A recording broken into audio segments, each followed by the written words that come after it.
নমস্কার বন্ধুরা, আমি আজকে তোমাদের সাথে শেয়ার করব কাজলি মাছের তেল পাতুরি। এর জন্য আমি কাজলি মাছ নিয়ে নিয়েছি এবং এর ভিতরে নুন হলুদ দিয়ে আমি মেখে নিচ্ছি।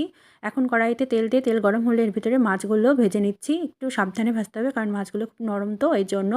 তো এখন আমি মাছগুলো একটু উল্টিয়ে পাল্টিয়ে নিচ্ছি। মাছগুলো ভাজা হয়ে গিয়েছে, তুলে নিচ্ছি। এখন মাছ ভাজার ওই তেলে আমি কালো জিরা এবং জিরা ফোড়ন দিয়ে দিচ্ছি। তো জিরা ফোড়ন দেওয়ার পরে আমি জিরা এবং কাঁচা মরিচের একটা বাটা বেটে রেখেছিলাম, সেটা দিয়ে দিলাম এবং দিলাম স্বাদমতো লবণ, হলুদ গুঁড়া, মরিচ গুঁড়া দিয়ে আমি মশলাটাকে খুব ভালোভাবে কষিয়ে নিচ্ছি। মশলা কষানো হয়ে যাওয়ার পরে আমি ঝোলের জন্য জল দিয়ে দিচ্ছি।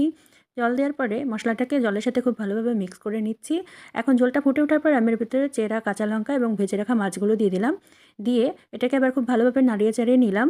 তারপরে আমি এটাকে 2-3 মিনিট মতো জাল করে নেব, কারণ মাছের ভিতরে মশলাগুলো ঢুকতে দেবো, এই জন্য একটু জাল করে নেব। তো এইভাবে করে তোমরাও বানিয়ে নিতে পারো কাজলি মাছের তেল পাতুরি।